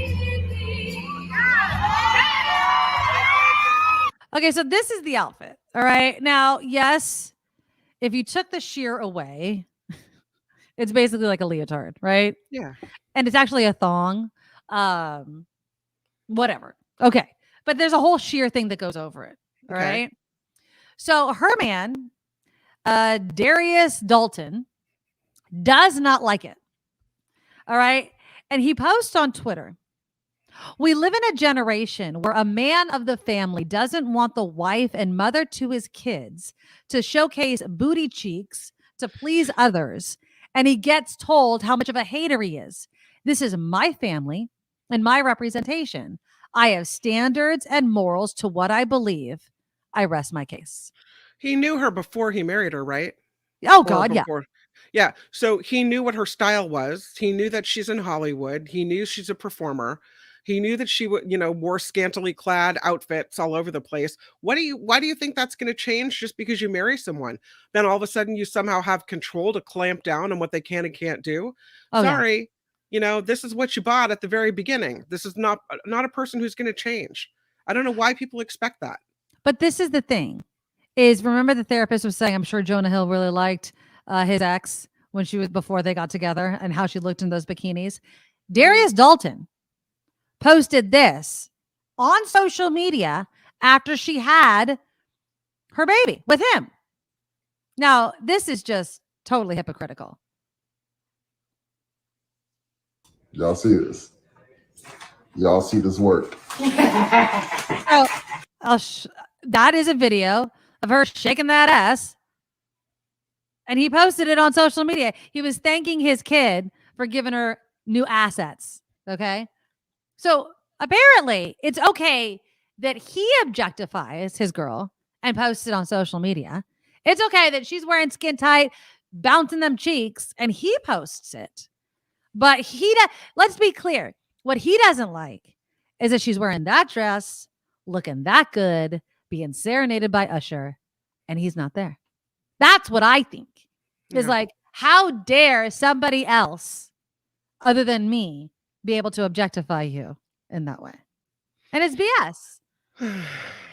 I mean, I don't think they're married though. Are they? I don't think that KeKe Palmer and Darius are. Oh, yeah, I don't marriage, know if whatever. they are, but I don't think they are. I think it's like baby daddy, baby So mama. if you wanted to walk out of your house in a outfit where your butt was showing, I mean, your husband might have something like, he might be like, are you really going to leave the house like that? But I mean, there's he'd no be one who's going shocked to if ever I did, tell but you yes. what to do and what not to do. I feel like I could wear whatever I want and walk out of because I'm my own person. Yes. And I mean, my husband might be like, oh my God, I can't believe you wore that. And that would be his take. But my take is, here I am as whatever I want to present to the world, right? This is my so-called drag. This is what I want to present. Exactly. So I don't know. Recently, my daughter and I went shopping. She needed some shorts for summer. And she tried on this little white mini skirt. And I thought it looked really cute on her. Okay. And I said, well, it's kind of short, but as long as you wear some type of shorts underneath the skirt, of course, so that, if it rides up, that people won't be able to see your body parts, I think it's okay. As long as you wear shorts under it. Right. She said, okay, that sounds good because I like it too. Right. So we get home and my husband's like, I cannot believe you bought that for her. That is so short. David. It's inappropriate, whatever. But I'm thinking, as long as everything's covered and as long as she's got shorts that prevent anything from being showcased, what's the problem? I don't know. Whatever. It's, how I feel about all of this. Yeah. It is not my responsibility for you not to be a pervert. Right? It is not my responsibility for you not to behave yourself. It is not my responsibility for you to keep your eyes on your own paper. It is my responsibility to look and feel the way I want to, and I feel confident and how I want to look. That's the beginning and end of my responsibility. How you react to me is on you, and how I take that is on me as well, right? So if I'm walking down the street, I didn't pull it, but there was this video, and I just watched a little clip of it. And this guy is going off on this woman because I couldn't even see her whole outfit. Apparently she looked good. And he was giving her a compliment and she just kept walking, which any woman knows always freaking happens, right? Yeah. And he got pissed. It's like, why are you looking good if you don't want me to say anything to you? Oh God. Because I we don't didn't need get you to say dressed for anything. you. I didn't get dressed. Right? I got dressed for me. Right. And so that's what people need to understand. I don't need you to make a comment about my outfit. I don't need you to make a comment about my appearance. I do not lie awake at night wondering why did that guy down the street not notice my outfit today? I didn't get dressed for him. I got dressed for me. Now, I will also say as a caveat, if I dress a certain way, certain people will make comments because we live in a society where people have the freedom to say whatever the hell they want to. But I don't have to react to it. I don't have to say thank you. I don't have to smile to you. I don't have to give you my number. You can say whatever the hell you want to say and I can ignore your ass. That's it. So, I just feel it's very hypocritical though of Darius Dalton to call out KeKe being like, you're a mom. What the hell does that have to do with the price of beans? Right? Like, yes, I'm a mom. I look good. So you're no longer a woman? Yeah. Like it You does who you were not before? matter. No. Mm-mm. Yeah. It does not fall on the woman to make the man feel comfortable for the comments he chooses to make. Okay. And, yes, there are going to be some outfits that are going to draw comments and you need to be aware of that and whether or not you can handle it. If you don't want people making comments about what you're wearing, good luck. But if you still want to wear it, more power to you. Okay. Kim's going to do some headlines and then what do I want to do? Oh, I have to get into the demeasuring contest. This whole Elon Musk, Mark Zuckerberg thing is just insane. This is what happens when I don't know, certain people have way too much money and time on their hands. So Elon Musk is not letting it go. If they start whipping out their junk and measuring it, I'm just going to lose it. I'm totally going to lose it. And how many of you have joined Threads? Do you know what Threads is? Got to be careful. You know the warning about Threads, right? Be careful if you join it, because the theme has been consequences. There is a consequence if you don't want it anymore. That's all coming up after Kim's news. Now, from around the world to up your street, the Nikki Medoro Show presents News Czar Kim McAllister. So the federal prosecutor handling the investigation into Hunter Biden's taxes is now pushing it back against claims made by an IRS whistleblower. In a letter to the top Republican on the Senate Judiciary Committee, U.S. Attorney David Weiss said he did not request a special counsel designation in this probe, contrary to testimony made by the whistleblower. He also said he has never been denied the authority to bring the charges against Hunter Biden in any jurisdiction. So the lawyer is saying all these claims, not so much. Drug dealing in San Francisco is now paying for new homes back in Honduras for drug dealers. The San Francisco Chronicle reporting today as many as half of San Francisco's drug dealers are from Honduras. The Chronicle says the dealers are attracted to San Francisco because of its sanctuary city laws and the risk of deportation being low. Police in Arkansas are investigating a murder case with Hawaii ties. Listen to this one. This man is accused of killing his mother in the city of Conway and then using her phone to convince other people that she had gone to Hawaii. He's in Hawaii. Don't worry about it. Look away. Nothing to see here. Court documents say since late April, the woman's family members have been receiving texts from her phone number claiming that she was in Hawaii. Family members became suspicious, saying it wasn't like this woman to leave her 49-year-old son alone. She had cared for him all of his life because apparently he has cognitive disabilities and special needs. The woman's remains were found inside her home last Thursday. And again, the son is now accused of the killing. An analyst is raising NVIDIA's price target on strong generative AI prospects. Toshiya Hari with Goldman Sachs sees $495 as the near-term stock price for the Santa Clara-based chipmaker NVIDIA. It was trading low, below $160 a share just 6 months ago, but with the advent of AI, that stock went through the roof. Sarah Silverman, speaking of AI, is suing Meta and OpenAI. The comedian, along with two other authors, filed suit in San Francisco federal court claiming copyright infringement. The suit alleges the two companies used the content of the books without permission to train AI chatbots. And Sarah Silverman says, nope, can't use my book. Not without paying me for it.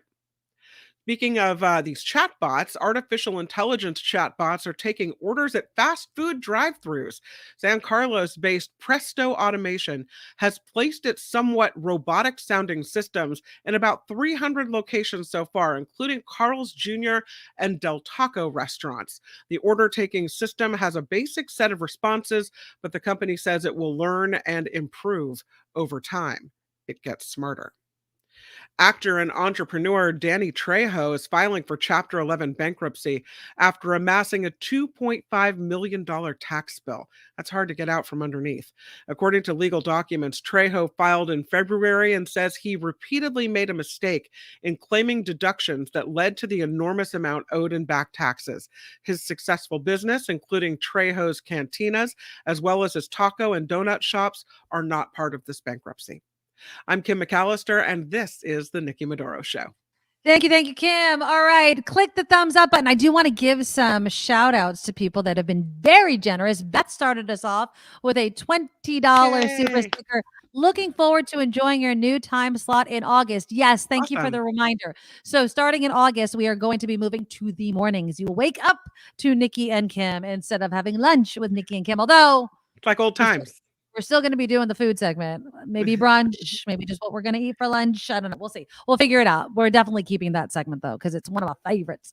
And also Wes gave us a $5 super sticker. Thank you, Wes. So very much. And again, clicking the thumbs up button is the free thing that you can do to help support the show. But if you really want to be a huge supporter and make sure the show keeps on keeping on, please consider donating to our Patreon. You could donate any amount, and it's for the month. So whatever you can give once a month, please do. It's not every day, so you don't have to be committed in that way. Just go to thenikkimedoroshow.com, thenikkimedoroshow.com. The Patreon link is there. And yeah, you can donate whatever you can afford. If you can afford more, you could bump up your donation. It lets us know about that. And we really do appreciate all the support of each and every one of you, especially those that join us live every single day. So a reminder to all of you who are here every single day live, we will be moving to the morning starting next month. Okay. 9 a.m. 9 a.m. Seems really early, doesn't it? But God, compared to Station X, it's like sleeping in. Okay, so Elon Musk. I love this headline. It goes, Elon Musk goes full 8th grade bully by challenging rival Mark Zuckerberg to a literal dick measuring contest. That's what he said on his social media platform. I propose a literal dick measuring contest. That's what he said. A grown ass man said that. Now, I saw someone mentioning in the comments, this is just to kind of get, boosted and all sorts of ad revenue and what have you. And we're talking about it. So when? Yeah. You think there's something else going? I mean, this is the thing that I don't understand and worries me about people in power is you have such a huge platform, right? You have so many people that follow you. And this is what you want to say? This is the message that you want to give out? Because remember, we talked about this before I went to Hawaii, that the whole cage match and, Mark Zuckerberg does jujitsu and they want to do this whole thing and they're totally down for it. I don't know if it's actually going to happen, but it just seems to me that either it's a cry for help or take away the guy's phone already. Because this is yeah, exactly. It's disgusting.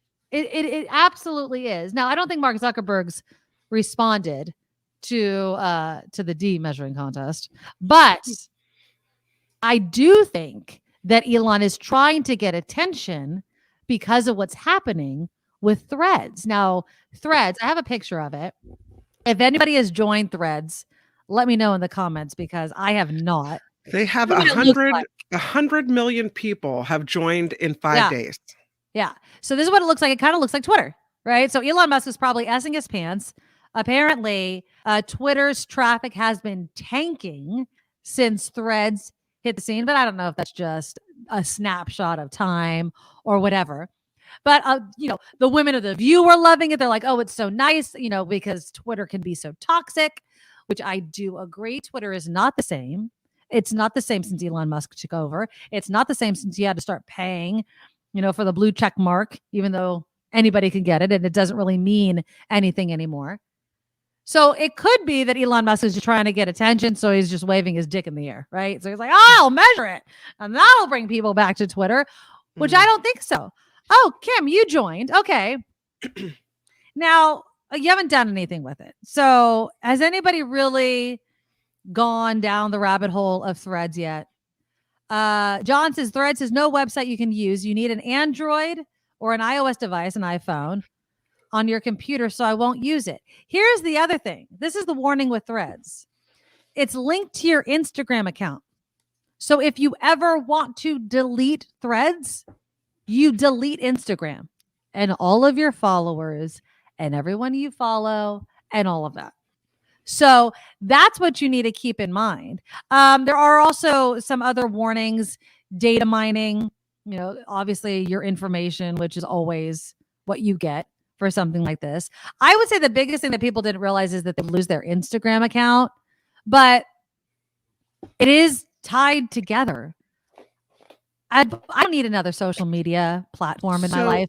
So I mean, if you don't want to use it, then you just wouldn't delete it, right? You would just stop using it so that you wouldn't delete your Instagram. Possibly. I think, Instagram is so picture focused and reels and things like that. Mm-hmm. And Twitter, the thing that people liked about Twitter is it was more text style, right? Text style.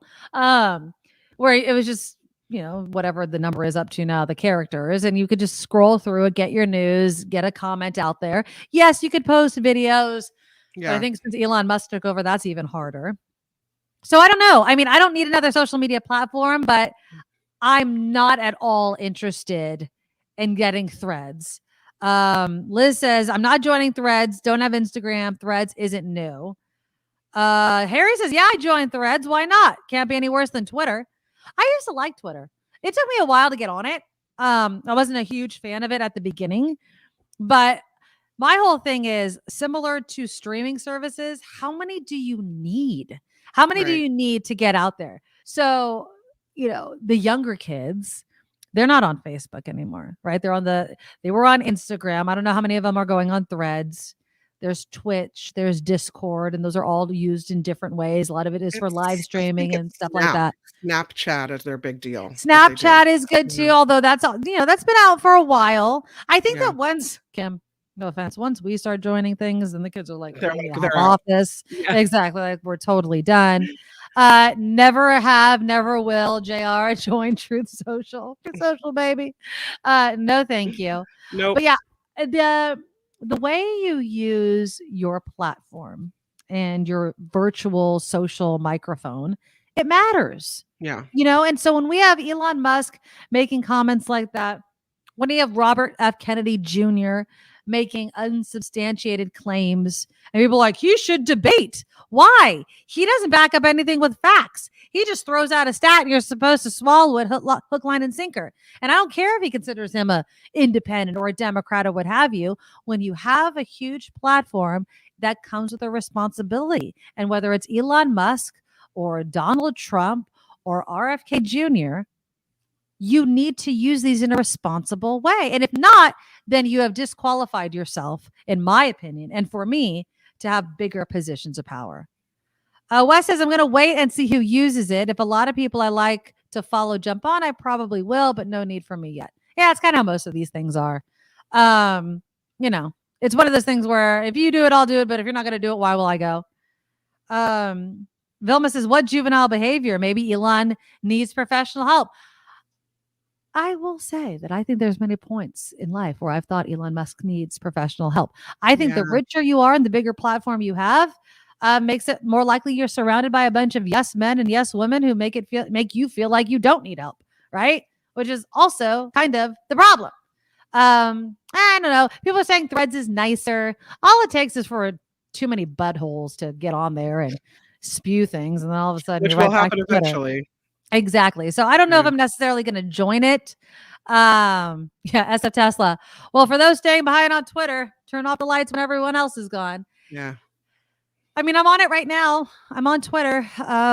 It's not the same. I really, really liked it, but all the social media platforms, it just gets so ugly and so quick. Remember they had that AI or that robot that was on social media and all of a sudden it turned racist real quick. You're like, Jesus. It was just like, you know, scanning all of it. And that's basically the mirror that we're putting up with a lot of this AI. It learns what we're saying and how to respond, how we respond. Exactly. So if most people are saying horrible racist things, then the AI is going to do the same thing, right? And I don't know if I want to trust Elon Musk or Mark Zuckerberg to any more of my data, right? I don't think that they are good keepers of our personal information. I feel like they only disclose things when they get caught. So, you know, am I going to add even more of my data to Threads and give more of my information to Mark Zuckerberg? I don't think so. Well, he already has it. He already has everything about you if you are on Instagram and Facebook, right? Yeah. And all you have to do if you have Instagram, it's a one click, boom. Yeah. So, yeah. I don't know. Vilma says it's either Threads or Twitter. You choose. I don't like misinformation and how unstable Twitter has become. Well, Vilma, do you think that Threads is going to turn into that soon? Because that's the worry, is that all of a sudden it's just going to be another kind of cesspool of terrible comments and racist comments and what have you, you know? But who knows? We'll see. We'll see how many people join up. All right. One final story before we go. This has to do with AI, and it has to do, I guess, with social media. Have you heard of a Wingman? Wing AI. Okay. It's this app that started I think in December. It's a wing AI, not wingman, but it's like a wingman. So this man in St. Petersburg, Florida, launched an app that uses artificial intelligence as a user's wingman on dating apps. The guy says, I could tell that a lot of guys don't know what they're doing online dating. They usually send very generic messages like, hey, what's up? How's it going? Stuff like that. So I thought, is there a better tool that can help guys? So we developed this wing AI. Users take a picture of their match's profile or profile picture, and then they upload that to Wing AI. And then the app generates a question to ask the match. The designer says, I think everyone who's gone on a dating app has had the experience where, they met with somebody that they don't maybe know the person. They don't have much on their profile. They don't know what to say.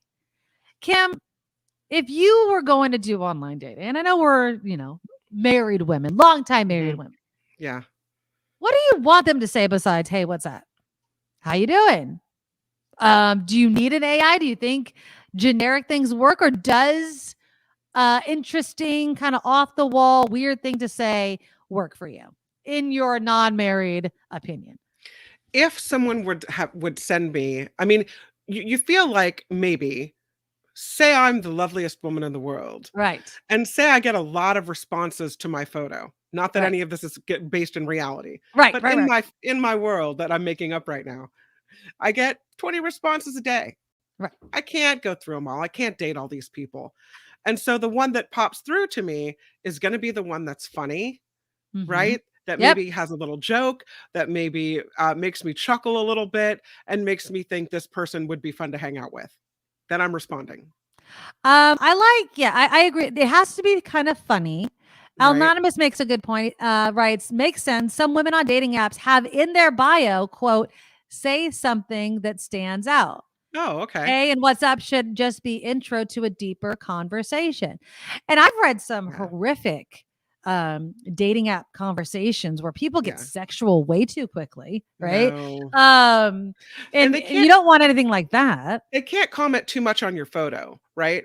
Because if they start going, ooh, you're lovely, or ooh, la la la, then it's like, okay, you're kind of pervy and weird. Don't want Right. that. Exactly. So you can't go into someone's appearance right away. You just have to say, like, maybe, hey, saw you liked this thing Nickelback. X. Right. Saw you like, and then make a Nickelback joke or whatever it is. But like, that's how you like a conversation starter. Yeah. It's so hard. I'm so glad to be married. Honestly, I cannot imagine. know. And I'm not meaning this to be mean. I can't imagine having to go out there in the online dating world. Lori writes, I think this guy's found a great niche. Very smart. I want to date him. Yeah. I don't know if he's single, but you could try it out. It's hard out there. It really, really is. All right, you guys, thank you so much for being here each and every day. Before we let you go, click the thumbs up button. Another reminder, go to theNikkiMedoroShow.com. You'll find links to our past shows as well, so please share those. Our podcast is on all the podcast platforms, so you can listen to us if you can't watch us all the time. And then, of course, please consider donating to our Patreon. 100% crowd-funded show, and we depend on you. So nice to have you back. I know, it's so nice to see everybody's your face and see everybody's name and be right back here. So we'll be back tomorrow. Please again, reach out, share the show with your friends. We love you all, and until tomorrow, bye-bye. Nikki, you're all so awesome. You're proud, like a beautiful blossom. You're also the best. I really can't rest. You're all so awesome. Wow. Okay.